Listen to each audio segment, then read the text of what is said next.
Hello, welcome to the podcast. My name is Piper Merrill. I'm a pediatric nurse practitioner. I have 30 years experience in pediatrics. I named the podcast Behavioral Brilliance.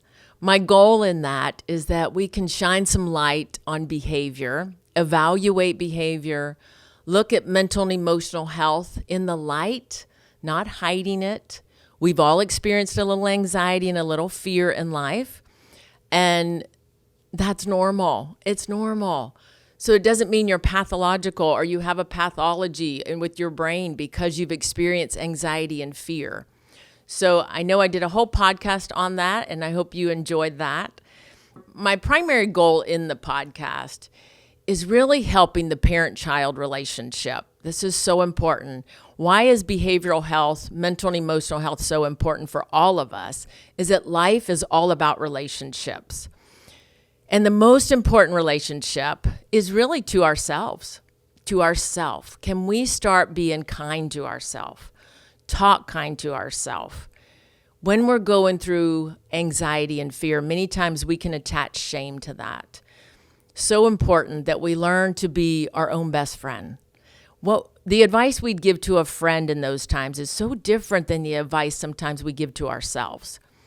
But I hope as a parent, you can be kind to yourself and start evaluating some of your behavior that maybe could be passed on to a child, anger, anxiety, fear that you don't want to pass on as you evaluate your mental and emotional health, how that's affected your life, and how you heal that will very much determine the relationship between you and your child. So that's my goal, is helping you build a quality relationship with you and your child. Today we're going to talk about stress. We all have stress. And so I went to this neuroscience conference recently, and it was fantastic. Dr. Brian King presented he's a psychologist, and he studied the brain, the physiology of the brain. And it was so interesting to hear his definition of stress. And I thought it was great because it was simple and it gave me a visual.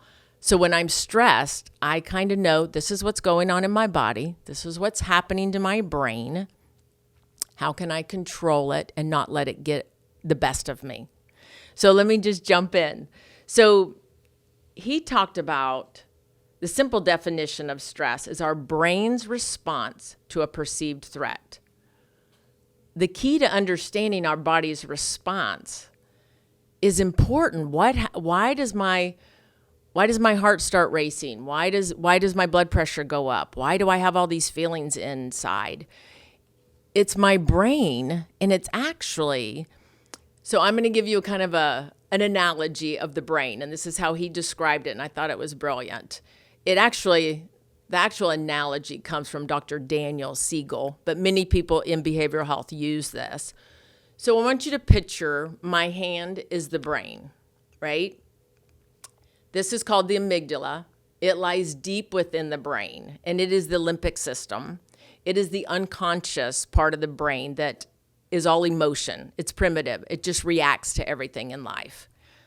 This is the cerebral cortex.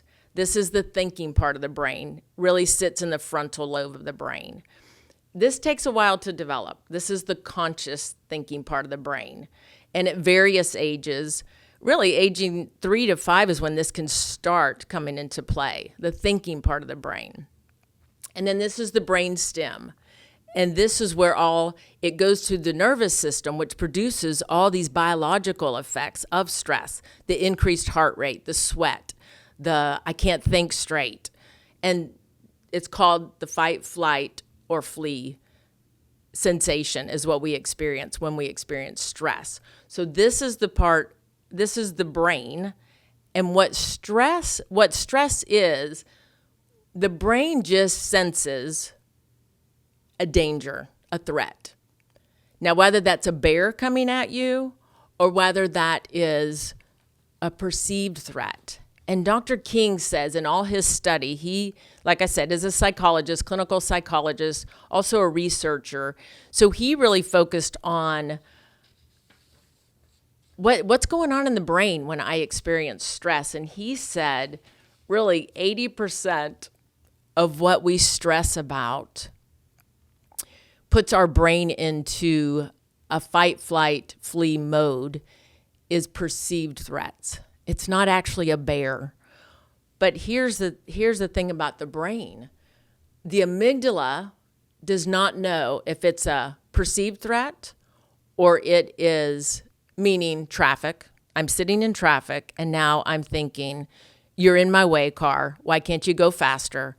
I need to get to work. They're going to think I don't care about work if I'm not on time. All these thoughts that produce stress in us, the brain just knows I feel threatened, right? And so that's the amygdala, the primitive brain.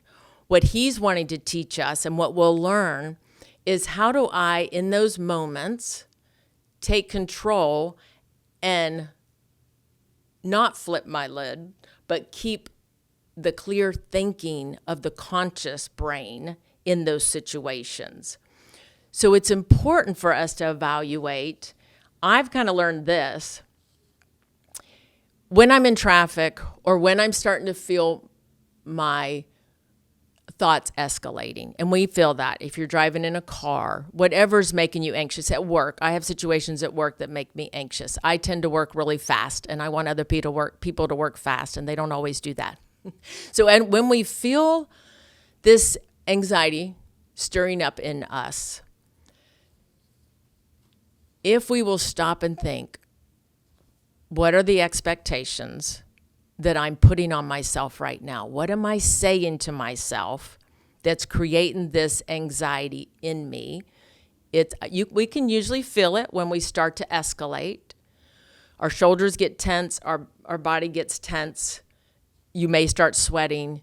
You start getting irritated. Those are all signs of what we're saying to ourselves, our self-talk. It's so important. There again, the brain doesn't determine, the amygdala does not say, this is a bear, this isn't a bear. This is just traffic. That's our thinking brain. That's the conscious. That's what we have to develop in us, is learning to keep the thinking part of the brain engaged. So one of the things, I love this, Dr. Daniel Siegel, he actually printed up, and you can find this online. Dr. Daniel Siegel has the whole analogy of the brain. And here's some things that he'll say. How does our brain work when you flip your lid? It means your feelings are so big that you lose control of your ability to think and act clearly. Because what's happening with that is the body produces this adrenaline, and your brain is trying to figure out, if there's a bear here, I need to run, I need to flee, and I need all that energy to do that with. So this is why chronic stress is not healthy, though, because it shuts down our immune system. It shuts down the GI tract. We don't need to think about eating, right? If a bear's attacking us, we don't need to fight off a cold if a bear's attacking us. But this is why if we stay in this stressed out mode, it's not healthy physically. It's not healthy physically for our body to stay in a constant state of stress. That's why we want to calm down and be able to think logically in this situation. Whether we're applying this stress, I apply this to the parent-child relationship.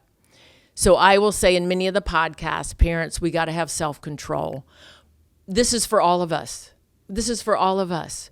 To have self-control means not operating out of the amygdala, but choosing to operate out of the thinking brain, my conscious thoughts. And so what he'll say is, we'll start with, when I'm getting ready to flip my lid, kicking, screaming, pushing, throwing things. We can see this in kids, right? When they're fidgeting, they're acting restless, trying to run away from a situation, feeling numb, unable to move. You find it hard to speak, feeling unable to control your reactions. That's all a part of the amygdala and the part of the brainstem, the sympathetic nervous system that kicks in. That's what's creating these feelings.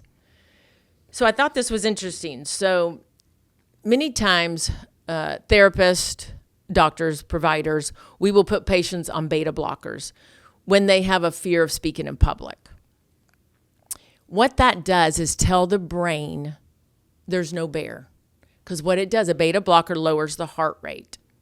So isn't this interesting? This is the science and how the brain works. There again, the brain doesn't know, that limbic system does not know there's really not a bear. I'm having all these thoughts. I'm feeling all these emotions. There's really not a bear attacking me. I just perceive it as a threat. Traffic, my new job, a new interview, whatever it is, the child acting in a certain way can make me feel like, oh my gosh, they can't act that way. You're going to lose friends if you keep acting that way. You're going to not be productive in life if you act that way. So the brain, that's what's causing us as a perceived threat. So there again, the brain produces all these hormones, and we've got to make sense out of that. So what a beta blocker does is lower the heart rate. It tells the primitive brain there's no threat, there's no bear. So then once they lower that, then they're able to think clearly. We always say emotions high, clarity is low. So it's never good to have those quality conversations. You're probably not going to have a quality conversation in the midst of high anxiety, emotion.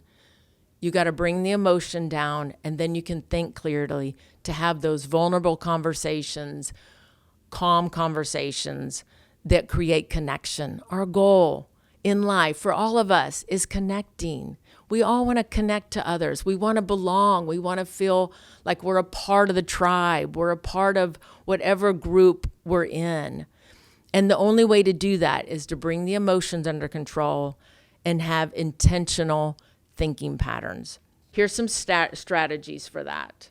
Instead of using a beta blocker to calm us down, another technique, which I didn't understand this until I went to this conference.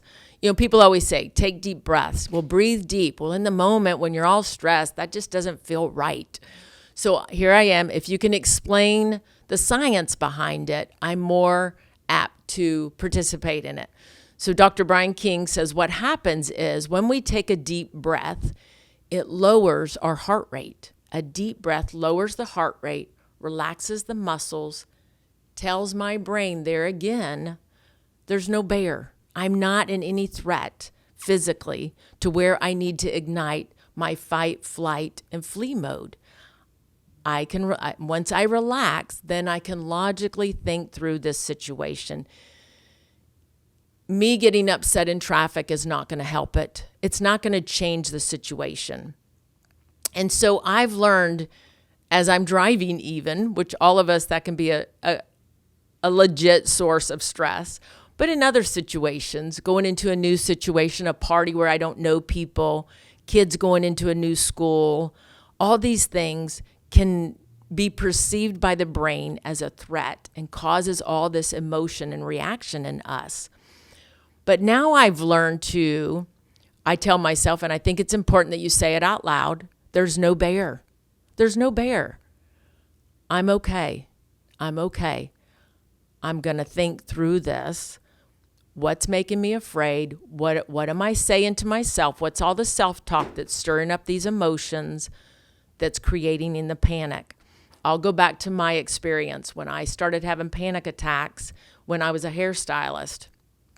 A gentleman would come in, and I always thought, which is kind of funny, I thought they wanted to have these great conversations while they get a haircut. They really could care less. I know that now.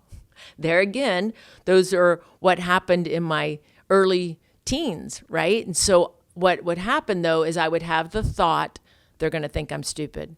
They're going to think I'm not smart. And can you see how that escalates? Then they're going to think, oh my God, I'm going to fail. Well, now I'm going to start shaking. Oh no, now I'm going to experience sweating. Oh no, now I'm going to experience. So, right, we start escalating the situation because of our thinking. And this is where we're going to learn to de-escalate our thinking. That's what I had to learn with my panic. As soon as I start having, oh my gosh, they're going to think, I'd go, no, they're not. The truth is, they're not even thinking about me. That's the number one truth. They're thinking about, I just want a haircut and I'm out of here. But this is what we project our thinking onto others, right? So I would think, They're going to think I'm dumb. They're going to think I can't have a quality conversation. I'm projecting all that. That's escalating my panic. So what I learned to do, take a deep breath, lower the heart rate. It really does work. Lower the heart rate, and then you can think logically. I'm just giving him a haircut. I'm not setting a date. So really, this is what we have to do to ourselves. And I've learned also speaking in public. I now say, this is so fun. This is so fun. What does that produce in my body when I say this is so fun? I get excited. I don't start sweating. I don't ignite the primitive brain that says there's a threat. There's no threat to speaking in public because now I recognize it's a learned skill. I can learn how to do it better. I can learn, that's my brain being with the executive functioning, conscious thinking, choosing, thinking intentionally, part of the brain, right? I can choose my thoughts that will produce a better emotional response to a situation. That's called change. That's called learning. That's called growth. So parents, when you see a child going through stress, and we usually can identify stress in our kids, when you see that, I think this analogy, big brain, little brain, with the analogy of the hand, I think is important, giving kids a visual and kind of making it fun, important but fun, to help them understand, Sally, this is your brain, and this is you flipping your lid. And this part of your brain is what reacts when you get stressed, and it produces all these crazy feelings in your body. So let's talk about this. And so let's talk about the experience that caused stress in you. Go through the hand model with them. Teach them. This is the primitive brain. This is where all the emotions lie. This is my executive function. This is how I learn in life, what's causing me stress.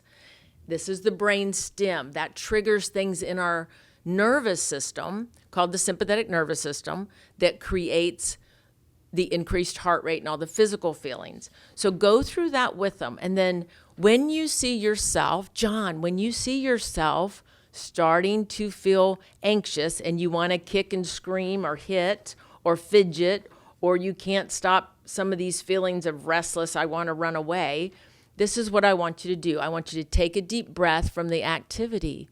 It's okay. Take a deep breath. Slow down. Let's stop. If there's someone around, an adult, go hug a person. Sometimes just that physical contact can slow down your emotions. That's why hugs are so good, because they just embrace and ground you sometimes. Giving a child a teddy bear. Hug this teddy bear when you feel like you're a little out of control. Hug your teddy bear. Hug that doll. It's important to give them things to do. Take deep breaths. Listen to music that calms you. Think about a relaxing place. Blow bubbles. Go get some bubbles they can do. This is a great way just to get their mind off what's creating the stress. Is when you're in a room and you're feeling stressed, look around and find 5 things that you see in the room and say them out loud. Look at that airplane on the wall. Look at that bear on the wall. Look at that, whatever they see in the room. It just distracts them from that. And it breaks that thinking process of the anxiety. Hold something warm or cold. There again, it says engage physically, push on a wall. So something you're tangibly breaking that thinking process. These are just little strategies that you can help for Sally and John going through stress when you see that. I think most of us are visual learners, so giving them a vision of what's happening inside them, what's going on in their brain, that some of it they feel like they don't have control over it. What we don't always have control of what's going to come toward us in life. What we do have control over is how we respond to it. And there again, that's what we're trying to develop in our kids. Sally, I know that boy came, or Sally or John, that boy came at you and was aggressive. You have a choice in that moment to not react, right? But to respond. You're not responsible for what they do towards you, but we are all responsible for how we react and we respond. And that's what we're trying to teach our kids. We can control our behavior. Will it take effort and energy? Absolutely. Will it be well worth it? Absolutely. And parents, as you learn to have that self-control and manage your emotions, you'll be able to parent in a healthy way where you foster this relationship between you and your child. Sometimes the anger that we feel, frustration that we feel, will cause us to demean our kids, to talk harshly to the kids, and that erodes that relationship. It can tear down that relationship that we're trying so desperately to build and to keep. We want a trusting, respectful relationship with our child. So these are just strategies that can help you manage your stress and help your children manage their stress. Thank you for joining this podcast. This has been fun talking to you about stress. I hope these analogies help you, and I look forward to seeing you on the next podcast.